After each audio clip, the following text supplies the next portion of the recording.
Hi everyone, welcome back. Hello and greetings from Mohawk and Mohican lands. My name is Gwen Saul and I am Curator of Cultural Anthropology here at the New York State Museum. It's June, believe it or not, and I want to wish all of our new graduates, whether you just graduated kindergarten or maybe you earned your doctorate, I really want to congratulate you on the hard work and, be happy that you've accomplished so much. We're so proud of you. And at this time, I want to share with you today some of our contemporary Native artwork that speaks to inspiration and mentorship. And I'm going to begin with a quilt that the museum purchased a couple of years ago that I think is timely for the things that we're all thinking and talking about right now. So I want to introduce you to this piece called Journey, the Red and Black Experience in the New World by Faye Lone, Tonawanda Seneca artist.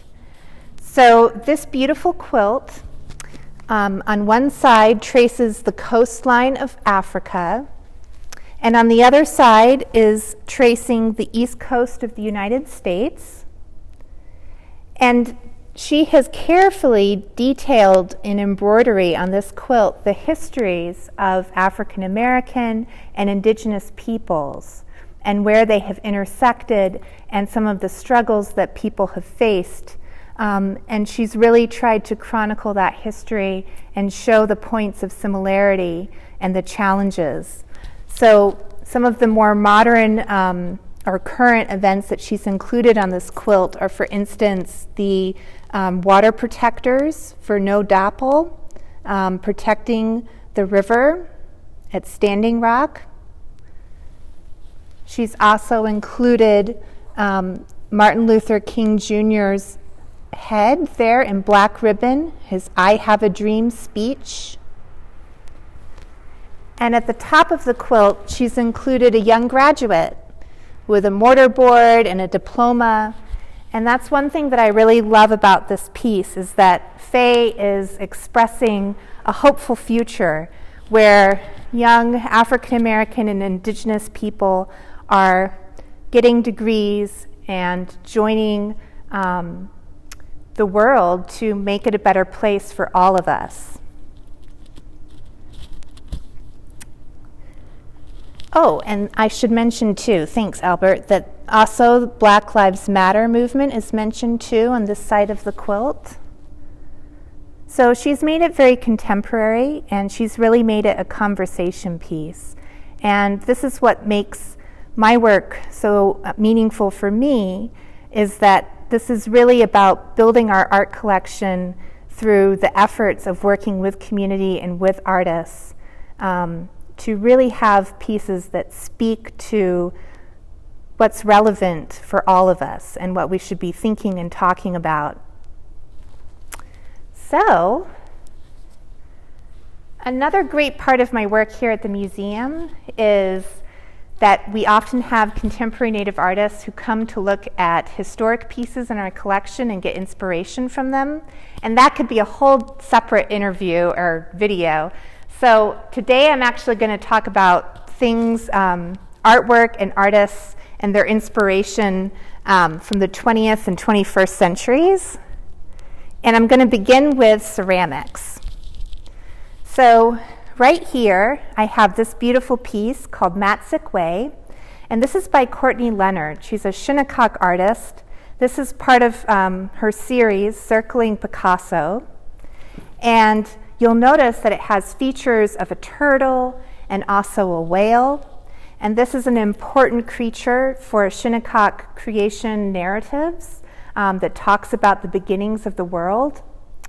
And the colors that she's chosen to use are references to corn, beans, and squash, the layering technique, the brown, the yellows, the blues, the greens. Matzik is also the name for turtle, or the word for turtle in the Shinnecock language. And so if you've been to Shinnecock, you know that it is on the coast of what is now Long Island. And so interaction with creatures of the water, of the sea, are very important. And so that's where her inspiration comes from, is understanding that place of beginning for Shinnecock people. So, about 20 plus years ago, ceramics began to really take off. That may, hopefully Pete Jones, if he's watching this, can correct me, but ceramics began to take off in the Oneida Nation in Wisconsin. And we're fortunate to have this gorgeous bowl by Rose Kerstetter that has on it figures from the Washington Covenant Belt, joining hands there. And Rose worked very closely with this artist, who I'm sure many of you know, the wonderful Pete Jones, Onondaga artist. And she worked very carefully and closely with Pete, and the two of them have really inspired a number of artists in Oneida Nation to continue making and working with ceramics and clay.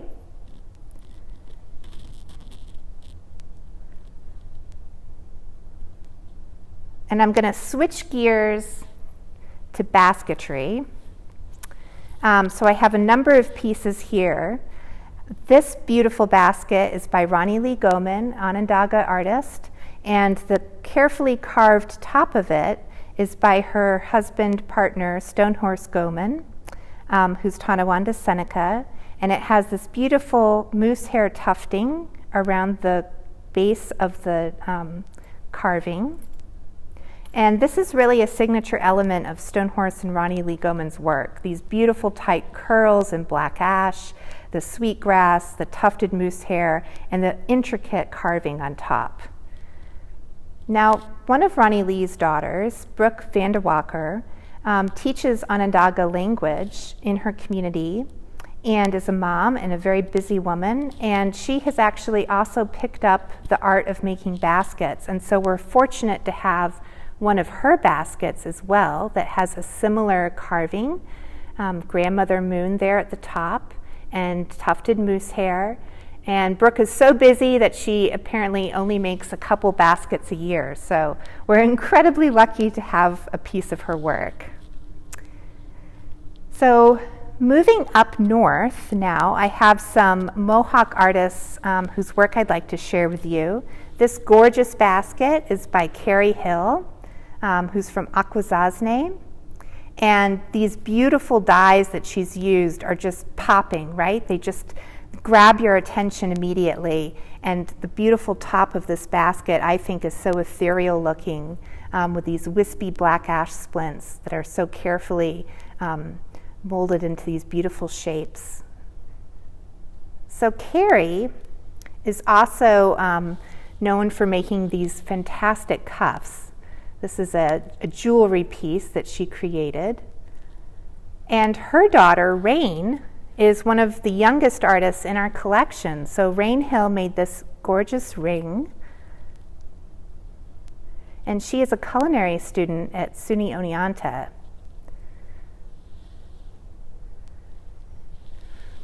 This artist is Ann Mitchell, and this is her cactus basket.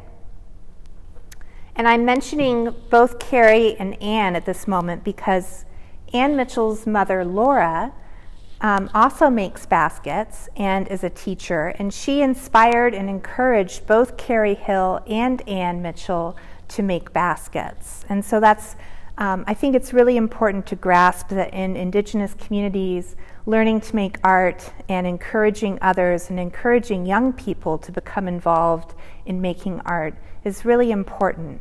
And in some ways, museums can have an important role in that process as well, not only by supporting emerging artists and established artists, but also having these works that can show what's going on in a community and preserve them for future generations to learn from and enjoy and be inspired by. Gwen, do you know how they dye the materials?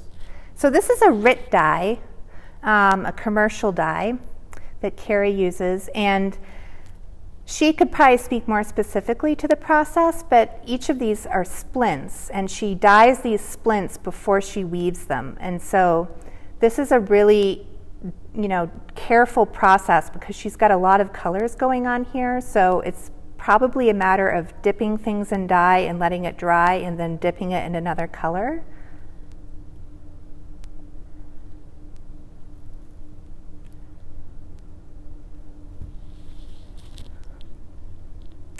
So moving on to woodwork, if you've been to the museum relatively recently, pre-pandemic, you might have seen these two condolence canes on display. This one is by Richard Christian Benson, and it was purchased by the museum, I believe, in the 90s. A condolence cane is a mnemonic device. It also is really important because it chronicles all the different 50 chief titles of the Haudenosaunee Confederacy. And if you are a young Haudenosaunee person, you might actually be required in your schooling to memorize and learn all of the titles of these various chiefs. And on the back is the story of the formation of the Haudenosaunee Confederacy. So this particular cane was in our collection, and an artist that I met when I first started here at the New York State Museum happens to be the grandson of Richard, and that is Noel. So this is Noel Benson's cane that he was inspired to make, and as you can see, he's also very talented at carving. So his cane has this gorgeous eagle on top. And this is his version. So as you can see, there's some similarities. Of course, grandson and grandfather have chosen different woods. And off the top of my head at the moment, I can't think of now which ones they are, but they've chosen some different woods. But there are similar, of course, qualities to both of them, that being the eagle at the top and, of course, the carvings themselves. So I also want to move on to some mixed media pieces that are pretty new. These are actually brand new to the museum. So this artist is Leah Shenandoah, and she is the daughter of the Grammy Award-winning singer, songwriter, artist Joanne Shenandoah. And this particular necklace, it's actually a necklace, and it hooks over the ears. Here's the artist wearing it, and drapes across the chest. And it's really an assembly of many different things. The title of this work is called Bourgeoisie Turquoise Iroquois. And she's taken these generous sized Lucan Booth brooches that are made out of acrylic and painted with gold leaf. But these historically would be silver brooches that Haudenosaunee men and women would wear. And if you've seen older photographs, you've probably seen people wearing them.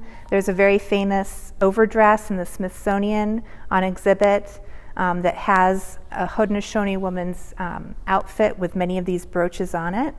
And each of these pieces is something memorable and meaningful to Leah's history and life as well. So this fetish comes from a family necklace. This acrylic piece here has wampum beads in it.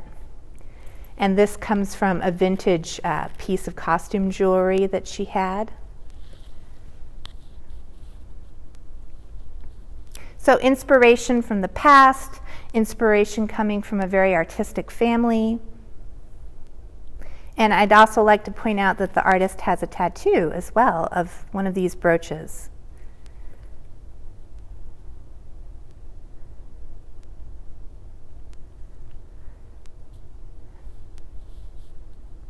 So this is also a brand new, never before seen piece on here. This is Shedding Armor by Mohawk artist Margaret Jacobs. And this is a turtle, and it is heavy. This is a pounded steel sculpture. Pretty incredible, the work and the strength that it takes to make this. Turtles, of course, are very important in Haudenosaunee history and philosophy, contemporary life. And so, I think a pertinent question would be, why has Margaret titled this art Shedding Armor? What kinds of protections do we have and look for in our lives to make us feel strong, to make us feel protected. And Margaret's chosen the turtle shell, which has a lot of meaning for Haudenosaunee people, but I think all of us in general. So I'm going to shift into beadwork, which is a delicate topic because there are many scholars who are very well known, who know a lot about beadwork, and I am still very much learning, so forgive me for any mistakes that I may make. These pieces right here are by an artist, Reva Fuhrman, who is from the Stockbridge-Munsee Mohican Nation, and this is a hat.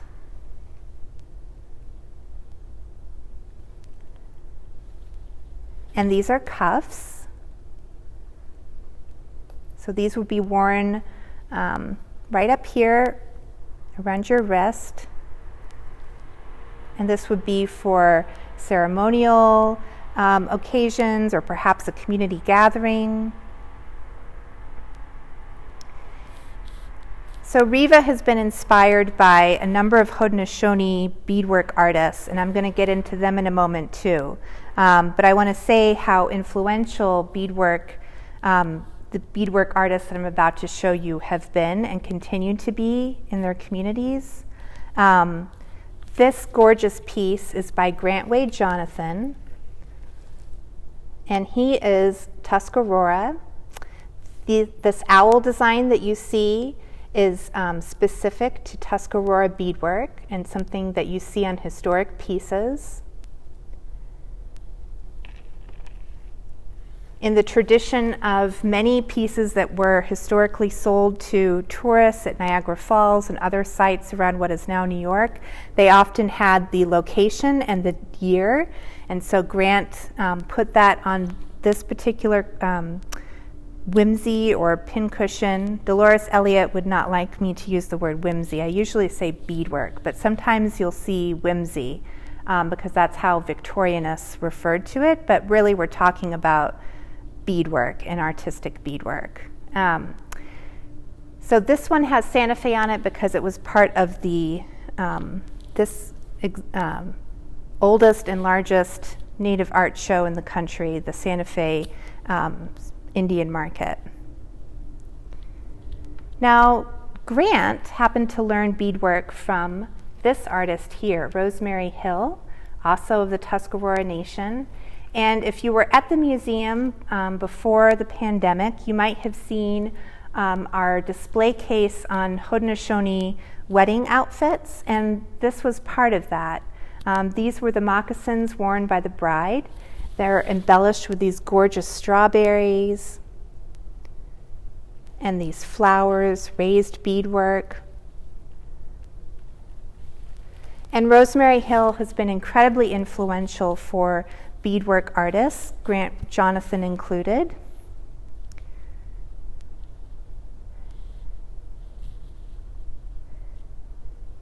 These moccasins were on the groom's feet in our wedding outfit display, and they are by Cayuga artist Sam Hill. He worked for a number of years with his mother, Lorna, and they were instrumental in bringing raised beadwork to a number of indigenous communities in what is now New York. And Sam continues to be very much a mentor and a teacher. And look at these exquisite strawberries that he's put on his work. So it's June, it's almost the time for the ripening of the strawberries, and a number of Haudenosaunee communities will soon be gathering to give thanks for the strawberry. Now, if you're curious about some of the genealogy to beadwork and all that I'm talking about, I want to recommend an essay by Jolene Rickard, Tuscarora scholar, and it is all about Tuscarora raised beadwork and the history of people who were learning how to do it and teaching others in their community and in their clans and families. And it comes from this important exhibit catalog, Hearts of Our People. And the New York State Museum is fortunate to be part of this exhibit. We have a skirt and an overdress by Caroline Parker that were featured in this exhibit. It's currently at the Smithsonian in the Renwick Gallery, and it will be traveling later this year to Tulsa, Oklahoma, to be part of the Philbrook Museum exhibit. So, I'm going to end with this beautiful painting right here. This also ties into my theme of mentorship and inspiration, because Sam Thomas, who did these wonderful moccasins, is the teacher of Karen Ann Hoffman, Oneida, Wisconsin artist, who did the beadwork on these moccasins. So you might be wondering, as you look at these moccasins, are those actual moccasins attached to the painting? And no, believe it or not, this is an illusion that is created by Dawn Dark Mountain, who is the other Oneida Nation artist who collaborated with Karen on this work. This is called Never Alone, and it was completed in 2018 to be part of an exhibit at the All My Relations Gallery in Minneapolis, Minnesota. The exhibit was put together to talk about a topic that's really painful but important for Native communities and all of us to be aware of, which is missing and murdered Indigenous women. So on this piece, you'll notice that there are strawberries as well, so a moment of healing. And you'll also notice all of these moccasins, in addition to the ones that Karen Ann Hoffman beaded. Part of the reason for this reference to moccasins is because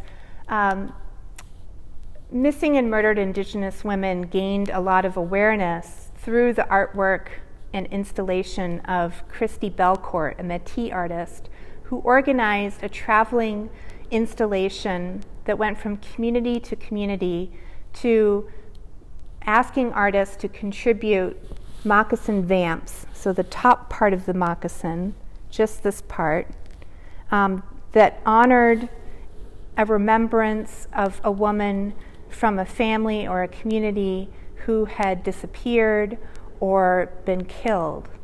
And the whole installation was about inviting people to grieve together, to walk through the gallery, to honor and acknowledge the women, and to really have a conversation and be immersed in this topic, and to look forward and think about what we can do to make this, to end this. And I was fortunate enough to go to the installation at Ganawage.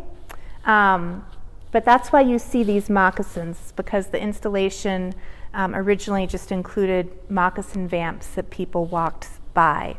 And they were done by women in the communities. Different communities took on the task of assembling the installation, inviting people in, providing them with tobacco, grieving with them, and organizing food and drinks for afterwards. After people had passed through. So it was very much rooted in community. And I think that's where the heart of this piece comes from as well, is thinking about community, because we all need to be supporting and encouraging each other.